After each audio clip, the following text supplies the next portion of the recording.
더드림교회 성도 여러분 반갑습니다. 안동영 목사입니다. 오늘 더드림 수요 신앙 강좌는 김유복 목사님의 책 광야를 걷고 있는 그대에게 2장의 말씀을 같이 나누도록 하겠습니다. 지난주에 1장 했죠? 기억나십니까? 일과 소명을 배웠습니다. 이게 다윗 시리즈 설교이긴 한데 각 장마다 주제를 가지고 좀 말하고 있어요. 그래서 지난주에는 이런 하찮은 일, 돈 많이 버는 일이 세상에서는 중요한 일, 귀한 일인데 하나님 나라에서는 그런 입장이 아닌 것이죠. 그래서 어떤 세상의 이러한 가치관, 세계관 이런 것을 저항해야 되고 하나님 나라 질서로 다시금 재창조해내야 되는 것이죠. 예, 그래서 여러분 우리가 하는 모든 일들은 하찮은 일이 아닙니다. 다 하나님의 영광을 위한 일이고 나를 성숙해 하는 일이고 또 주의 복음을 전하는 귀한 일이 될 수 있습니다. 각자의 자리에서 하나님 나라 백성으로 잘 살면 되는 것이죠. 오늘은 2장인데 2장의 제목은 이렇습니다. 저항과 창조의 길. 저항과 창조의 길. 부제는 하나님 나라를 위해 부름받았음을 잊지 말라. 우리가 하나님 앞에 부름받았다. 그걸 소명이라 하지 않습니까? 예, 부름받은 이유가 있어요. 목적이 있고 오늘은 나를 왜 부르셨는가? 예, 한마디로 말하면 저항하기 위해서거든요. 저항하고 또 창조하기 위해서. 오늘 하나님의 부르심에 다시금 제대로 응답하는 저와 여러분 되기를 간절히 소망합니다. 다윗 이야기를 좀 해봅시다. 다윗은 우리가 지난주에도 봤었지만 아버지에게도 별로 인정받지 못한 아들이었습니다. 선지자 사무엘이 와서 아들들 다 불러라 그랬는데 거기서도 제외된 소외된 아들이었어요. 너는 그냥 양이나 쳐라. 예, 이렇게 말했던 막내 아들. 예. 형들도 무시했습니다. 전장에 나가 있는 형들 안부를 물려고 아버지가 보내서 왔는데 내 형이 엄청 구사리를 줘요. 엄청 혼내요. 너는 교만하다, 완악하다 막 이러고 넌 전쟁 구경 삼아 보러 왔다 막 이렇게 말하고 그럴 겁니까? 근데 아무튼 형들에게도 아버지에게도 인정받지 못해서 얼마나 상처가 됐겠어요. 근데 그런 상처에 매몰되지 않아요. 다윗은 넌 아주 나쁜 놈이다. 너는 막는다. 하찮다라고 말을 해도 아닌데? 이렇게 말하고 다윗이 골리앗하고 한판 뜨고 막 이러는 거 아닙니까? 자기 자신을 세상 사람들의 이런 가치 판단에 이렇게 묶어두지 않는 사람이 다윗이었다라는 거죠. 지금 이 영화 그 애니메이션 다윗도 나오는데 이런 내용인 것이죠. 아무튼 다윗, 예, 우리가 하찮게 여기던 그런 다윗, 양들 치던 목동 다윗이 근데 하루아침에 왕이 됐다라는 것입니다. 얼떨결에 왕이 됐어요. 사실 이 말이 딱 정확합니다. 얼떨결에 왕이 됐어요. 선지자 사무엘이 뿔에 기름을 부어서 기름을 담아서 이제 머리에 붓고 왕을 삼는 것이죠. 이스라엘의 두 번째 왕입니다. 초대왕 사울을 이어서 이스라엘의 왕이 되었다. 예, 왕이 되었다.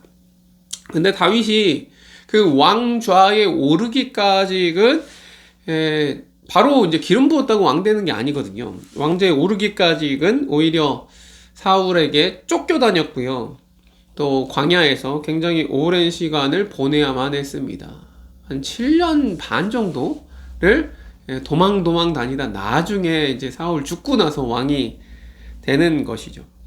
다윗은 아직 보좌에 오르지 못한 왕이었어요.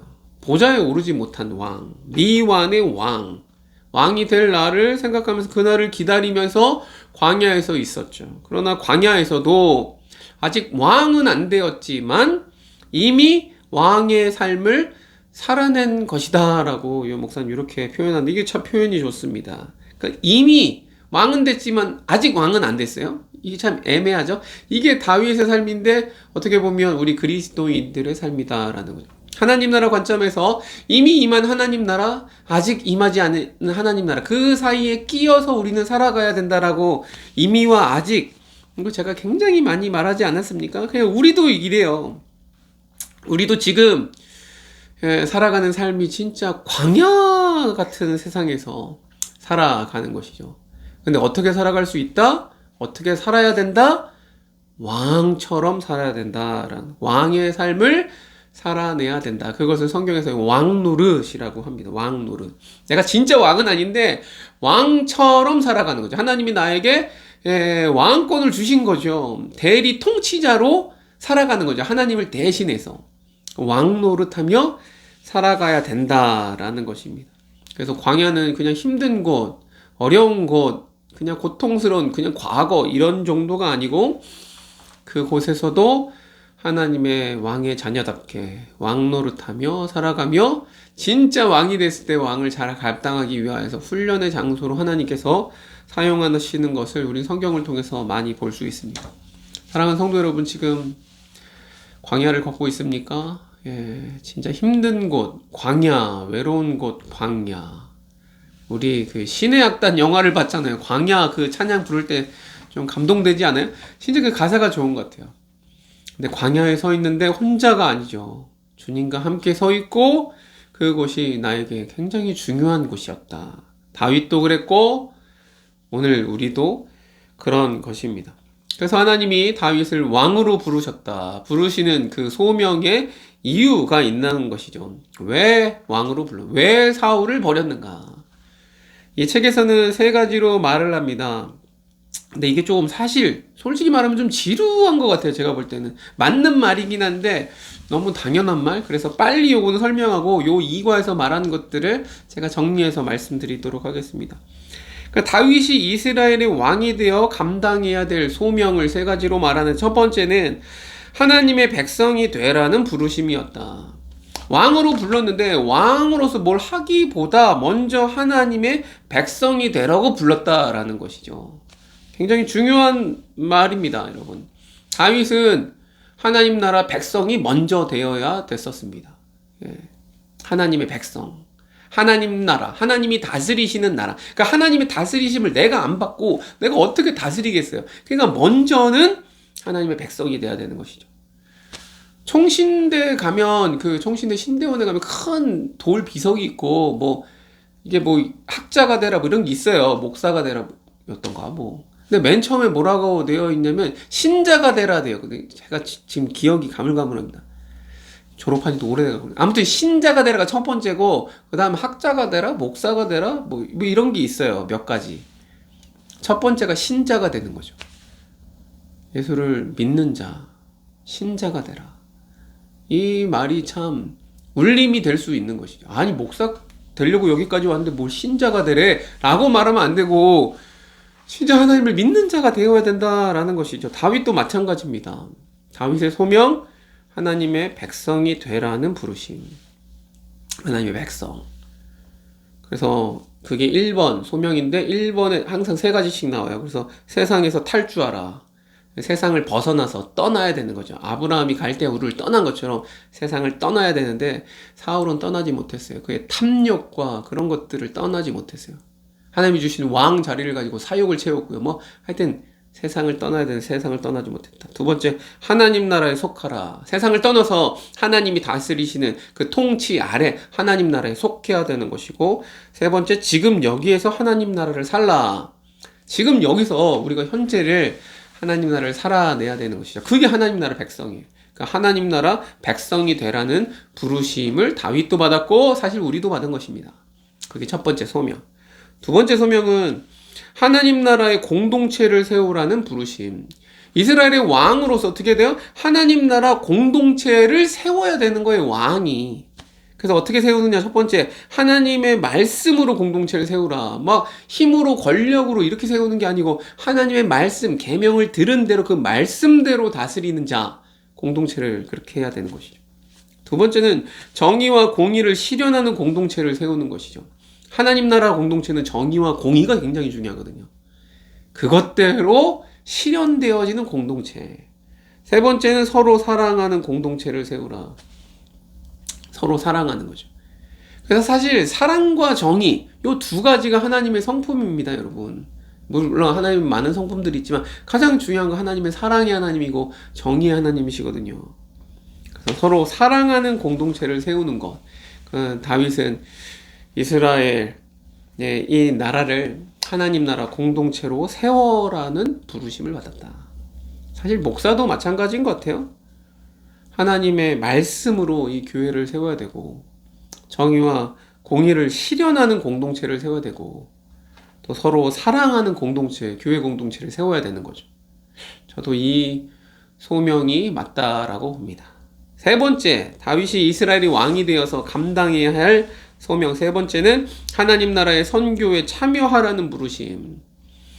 여러분, 하나님 나라의 선교, 하나님의 영광을 드러내는 삶인 것이죠. 그 선교에 참여하라는 부르심이었습니다. 이스라엘의 왕이 돼갖고 다윗이 잘 정치를 해갖고 뭐 나라가 맨날 승승장구하고 뭐 잘 먹고 잘 사는 나라, 이것뿐만 아니고 하나님의 더 큰 그림은 뭐냐면 이 나라를 다른 주변 나라들이 봐야 돼요. 그래서 하나님을 보도록, 요게 굉장히 중요한 포인트예요. 그래서 선교하고 전도하는 것이죠. 그래서 이것을 이제 하나님 나라의 선교에 참여하라는 부르심에는 이제 세 가지가 있는데, 첫 번째 빛이 되라. 하나님의 영광의 빛을 비추는 빛으로 살아가는 것이고, 두 번째는 종이 되라. 하나님의 종이 되어서 도구로, 하나님이 쓰시는 도구인 거죠. 도구로 쓰임받는 거죠. 세 번째는 건설하라. 뭘 건설해요? 하나님이 통치하시는 나라보다 도시라고 보면 좋겠네. 아무튼 도시, 이런 제도, 이런 모든 사회, 이런 규칙, 하나님이 통치하시는 그런 것들 건설하는 것이죠. 그렇게 우리는 하나님 나라의 선교에 참여하게 되어 있는 것입니다. 어떻게 보면 다윗이 받은 이 소명은 이미와 아직 사이를 살아가는 하나님 나라 백성에게 주신, 우리에게 주신 소명일 수 있고요. 또 교회 공동체를 향해 주신 소명, 또 저에게, 목사에게 주신 소명일 수 있겠네요. 다 마찬가지입니다. 우리 예수님은 우리를 하나님의 자녀로 불렀습니다. 하나님의 자녀, 하늘나라, 천국의 자녀. 하나님은 그 나라의 자녀들을 세상에 이렇게 골고루 뿌리셨어요. 뭉쳐 있으면 안 돼요. 이렇게 뭉쳐 있으면 안 돼요. 이거는 뿌려져 있어야 돼요. 소금처럼. 그래서 이 하나님의 자녀들이 뿌려진 곳에서는 하나님의 그 계명, 서로 사랑하라는 계명을 따라 살고, 그래서 하나님 나라가 보여지고, 그리고 정의와 공의의 열매를 맺혀지고요, 깨어진 곳이 채워지고 메꿔지고, 그래서 하나님의 심판, 하나님의 저주, 이런 것으로 깨어지고 망가지고 폐허가 된 곳에 하나님의 나라, 그 도시를 건설하게 되는 것이죠. 그래서 하나님이 통치하시는 공동체, 교회 공동체가 되는 것이죠. 세상의 대안이 되는 공동체. 여러분, 이게 하나님이 우리를 부르신 그 부르심이에요. 부르신 이유. 여러분 그냥 잘 먹고 잘 살라고, 불쌍하니까 천국 가라고 부르신 게 아니고 하나님의 큰 계획은 이렇습니다. 다윗도 마찬가지고요. 그래서 이렇게 하기 위해서 어떻게 해라? 세상에 저항하고 새로운 하나님 나라를 생각하면서 창조하는 삶을 살아라 라고 계속 반복해서 말하는 거예요. 여러분, 성경 말씀의 핵심은 여기에 있습니다. 여기에 있어요. 이거를 깨닫지 못하고 살면 성경을 우리는 제대로 이해할 수가 없는 것이죠. 사랑하는 성도 여러분, 다시 한번, 어디에 있습니까? 광야에 있습니까? 잘 훈련받아서 하나님이 부르신 그 부르심, 소명, 이것을 늘 생각하며 세상 가운데 저항하며 또 창조하며 살아가시기를 간절히 소망합니다. 그래서 요 2장의 내용을 다시금 정리하면, 첫 번째는 광야는 헛수고하는 장소가 아니었고 훈련의 장소였다라는 것입니다. 훈련의 장소다. 하나님이 나를 이미 왕처럼 되도록, 왕의 마음을 품도록 하는 훈련의 장소로 광야를 삼으셨다. 성숙할 수 있도록 늘 하나님 앞에 깨어있기를 바랍니다. 두 번째로, 저항은 어떤 사람에게 하는 게 아니고 세상의 가치관에 하는 것이다 라는 것이죠. 세상의 가치관에 저항하는 거예요. 여러분, 다윗은 사울을 막 미워하고, 하긴 죽이고 싶을 수 있겠죠. 근데 죽일 수 있는 기회에도 불구하고 다윗은 사울을 죽이지 않았습니다. 왜요? 하나님의 기름 부어서 세운 왕, 그거에 대한 존중심이 있어서 칼을 들지 않았던 것이죠. 그러니까 여기서 말하는 저항이 개인 어떤 사울 아니면 나를 괴롭히는 누구 원수 여기에 저항하는 거 공격하는 게 저항이 아니에요. 성경적인 저항은 무엇입니까? 하나님의 다스림, 하나님의 어떤 이런 계명을 거스르는 하나님의 말씀을 거스르는 세상의 가치관을 거부하는 게 저항인 것이죠. 그러니까 우리가 저항해야 될 대상은 세상의 가치관이에요. 그 세상 세계관이에요. 어떤 세계관입니까? 성공만을 가장 중시하는 사고, 이런 문화, 흐름, 돈이 최고다, 이런 흐름, 예. 또 힘이 정이다라고 하는, 지금도 미국이 뭐 맨날 말을 바꿔서 지금 뭐, 호르무즈 해협 뭐 통해서 건넌다고 그랬다가 안 건넌다고 지금 전쟁이 이제 어떻게 되는 겁니까? 이거 끝나는 건지. 아무튼 힘이 정이 아닙니까? 세상이 그렇게 말을 해요. 근데 그거 아니다라고 하는 거죠. 저항하는 거죠. 여러분 막 경쟁합니다. 그래서 1등이 다 가집니다. 승자 독식합니다. 탐욕스러워요. 가진 자는 더 가지려고 해요. 여러분 이런 것들에 우리는 저항해야 되는 거죠. 또 돈보다 사람을 더 중요하게 여기지 않는, 사람을 그냥 갈아 끼울 수 있는 도구, 수단으로 보는 이런 문화, 예, 또 하나님보다 자기 자신을 왕으로 섬기려고 하는 이러한 삶, 자기의 쾌락, 자기 중심, 이런 모든 것으로부터 저항해야 된다라는 것이죠. 그래서 세상은 사울의 방식으로 살라라고 우리에게 계속 요구하고 다윗에게도 요구하고 그랬지만, 다윗이 하나님 나라의 방식으로 살아낸 것처럼 우리도 세상 가운데 저항하며 살아야 된다라는 것이 이 내용인 것이죠. 그리고 그냥 저항하는 게 아니에요. 저항의 목적은 창조인 것이죠. 저항은 단순한 반대가 아닙니다. 하나님은 그냥 세상의 가치관을 막 깨부수는 것, 이런 것을 말하는 게 아니고 새로운 질서를 창조하는 것, 세우는 것, 이것을 바라는 것이죠. 그래서 창조는 무엇입니까? 하나님 나라의 가치가 우리가 살아가는 이 현실 속에서 나타나는 것이죠. 하나님 나라 가치. 정의와 공의 말이죠. 사랑 말이죠. 사랑. 누군가를 이용해갖고 뭐 하는 이런 거 말고요. 진짜 사랑이야. 아낌없이 주는 사랑. 대가 없이 주는 사랑. 진짜 극률한 마음. 이런 걸 가지고 누군가를 돌보는 것. 여러분 이게 창조인 것입니다. 창조. 이 세상에는 없거든요. 하나님의 사랑과 정의를 제대로 세워낸다? 그럼 여러분은 창조로 살아가고 있는 것입니다. 또 우리 교회 공동체를 세워간다? 참 이게 공동체 씌우는 게 쉬운 게 아니에요. 그냥 사람을 끌어모은다고 되는 게 아니고 하나님의 가치로 함께 살아내는 공동체를 만드는 게 쉽지 않아요. 그래서 이거를 창조라고 말하는 거예요. 또 새로운 문화를 만드는 거죠. 새로운 문화. 세상 문화가 아니고 서로 섬기는 문화. 잘못됐으면 용서를 구하는, 사과하는 문화. 또 사과하면 용서를 해주는 문화. 예. 더 나이가 많고 힘이 세고 세상에서는 인정받을 사람이 오히려 잘 섬기는 문화. 이거 다 교회에서 하는 문화거든요. 예수님이 제자들의 발을 씻기신 것처럼. 이런 새로운 질서, 하나님 나라의 이 새로운 질서를 다시금 창조하는 것, 이게 저항의 목적인 것이지 그냥 저항하는 게 아니에요. 그래서 저항과 창조는 항상 세트로 같이 가는 겁니다. 원래 하나님 나라가 갖고 있었던 거, 근데 죄로 인해 끼어졌던 걸 다시 고쳐서 원래로 돌아가는 것, 회복하는 것, 이것이 하나님이 우리를 부르신 이유 되겠습니다. 그래서 다윗은 어떻게 했느냐? 다윗은 광야에서도 이런 하나님 나라를 만들었다라는 것입니다. 다윗이 기름 부음 받고 바로 왕 되지 않았다라 그랬죠. 막 사울을 피해서 도망 다녔어요. 근데 그때 광야에 있을 때 어떻게 알고 사람들이 다윗에게로 몰려들었어요. 아니 자기도 도망 다니는 참 처지인데 참 먹을 것도 없고 힘들 텐데 사람들이 막 찾아와요. 빚진 사람들, 억울한 사람들, 소외된 사람들. 그래서 아둘람 굴이라고 하는 동굴에 약 400여 명의 사람들이 모여서 살고, 그때부터 다윗은 광야에 있지만 왕으로서 마음을 가지고 그들을 돌봅니다. 그게 다윗이었어. 그게 나중에는 600명까지 되었어요. 야, 광야에서 600명까지 사람들이 모였어요. 세상 사람들은 그들을 실패자로 보고 루저로 보고 그랬겠지만 다윗은 그들과 함께 하나님 나라 공동체를 세워갔어요. 그래서 하나님의 음성에 귀 기울여서 하나님의 뜻을 항상 무엇인지 묻고 늘 그렇게 살아간 것이죠.